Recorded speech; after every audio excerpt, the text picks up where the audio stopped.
I'll do my best. I just want to thank you all for allowing me to be part of the Relay for Life tonight, to be part of the luminary ceremony. It's a very special event for me. I've had the great opportunity to be involved with the Relay for Life for a good deal of my adult life. 2 years ago, I got to get personally involved because I actually married my true love at the Relay for Life in 2011. David Laoretti, a cancer survivor. When I met David, he had just beaten acute monocytic leukemia, which is called AML, a very aggressive leukemia, and I met him 6 months to the day after he had had his first bone marrow transplant.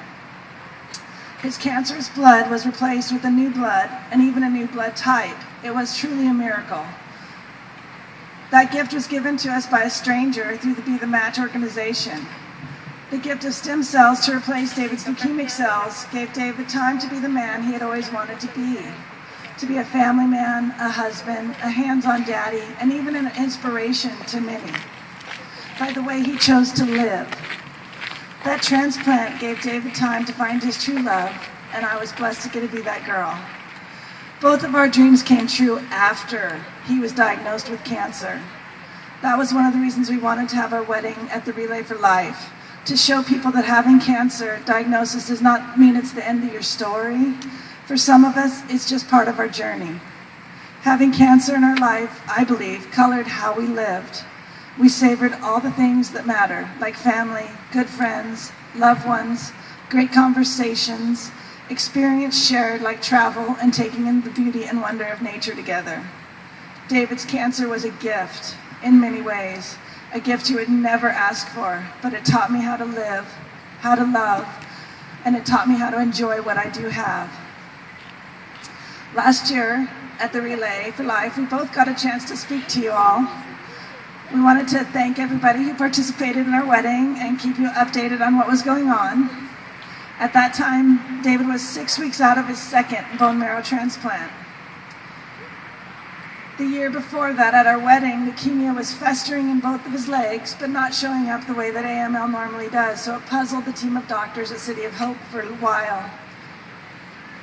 Last year, David stood up before our community of relayers. He stood up covered from head to toe to avoid all sun. He wore a mask and gloves, but he was here. Even just six weeks out of the hospital, he was here. He was his normal personality. He was full of hope. He was just happy to be here with all of you. He reminded everyone that night that if it does come back again, he will not let him get it down, and he will go out smiling. That was last May, a year ago. By November, we knew that the cancer was back. We knew that the transplant did not work this time. And on December 30th of last year, we were told that there was really nothing more that they could do. He could keep getting blood and he could keep getting platelets, but that wouldn't fix the problem. It would just give us more time. That day, as we left City of Hope, wrapping our mind over what they had just told us, we realized we didn't have any plans for the next 3 days. No one was coming to visit David. It was just him and I. And we had time to deal with our new reality. We quickly packed and escaped to the Sequoia National Forest. We did not sit at home and feel sorry. We went and visited one of David's favorite places in the world, the giant sequoia trees. We arrived at night while the park was closed, but the roads weren't. So we drove through the amazing snowstorm, totally covering all the trees and all the roads. We saw this park in a way people never do, and that's really a shame. It was an epic winterland. We drove everywhere we could during the night, savoring the solitude in which such a magnificent place. Then when we got up, we paid the fee. We did it all again in daylight. One thing you figure out when you have a terminal disease is you don't have much of an appreciation for things anymore. Nothing goes with you but your memories. So we did all we could do to make great memories. Thank goodness we did that. On my last birthday, January 30th, David and I were told he had weeks to live. Shortly after that, he was granted a wish from the Dream Foundation. Since he needed blood about every 3 days, Egypt was out of the question. So he asked to go see the Avenue of the Giants, more giant sequoias, ancient redwoods on the coast of California. The drive up the coast was one of the favorites that we've done. It was our third time together. The first time I had ever been to that group of trees, it was magnificent. This is a trip that I will forever treasure. We had everything in the world to worry about, and we turned it all off. We just soaked in and savored all the beautiful gifts before us. Knowing we had such a short amount of time, David was always taking the scenic route, going the long way home, driving up to Mount Baldy just to be in the snow. When it snowed again, we went to Mount Wilson. We took canyon drives down to the beach instead of taking the freeway. We camped. We spent time with our family. We enjoyed what time that we had. We did what really mattered, and we let go of the things that don't. We did more together in those last 5 months than some people do in an entire lifetime. Just over 6 weeks ago, on April 5th, David Laoretti passed very peacefully away in his sleep. He died with a smile on his face, just like he said he would. David was offered hospice 5 months before he died, and over and over and over again, they offered hospice. He wasn't ready. When David was told he had weeks, he thought that meant many weeks. And he continued to surprise everyone, including his doctors at the hospital, when we showed up 3 times a week for blood. Then when they told him that he had only days to live, he lived for weeks after that. David did things his way. He never seemed like he was dying. His spirit never ever changed. Even when his body was withering away before my eyes, I couldn't grasp that he would ever really die. I was given something just shortly before he did pass that has helped comfort me time and again. It read, "You can say, I can't believe he is really gone." Or you can say, "I can't believe he is always with me." That is a way easier thing to hear.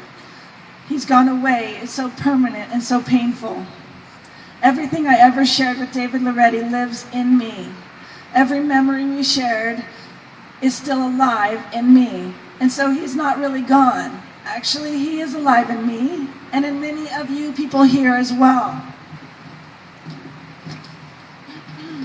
To me, the best way to honor David Laoretti is to help people struggling with cancer see it in a different way.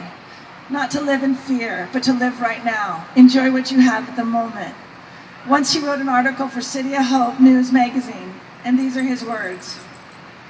"I see my experience here as a day at Disneyland. At the end of the day, we don't cry. We might be a little sad that it's over, but we hug and rejoice as we race to the next ride, and then we say goodbye. I had a brief moment of sadness when I was diagnosed, but it quickly gave way to thankfulness that I was granted the opportunity to experience all the ups and downs that make living an adventure. People would often say to David they were sorry for his condition, and he would reply, 'Don't be. I've had a great time here.' As a final note, I would simply like to ask you all to look into becoming a registered member of the Be the Match Foundation. We live in a very cultural, diverse community, and as a member of an Asian or Hispanic, actually, all minorities have a significantly smaller chance to find a match because race matters in finding somebody with the correct genetic markers.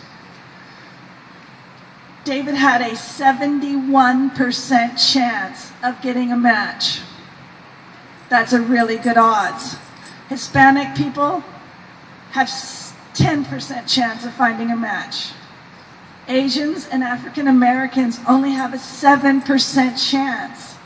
And less than 4% of people of mixed ethnicities. American Indians have a 1% chance. All you have to do to get on the registry is swab your cheek and send it in. Answer a few questions.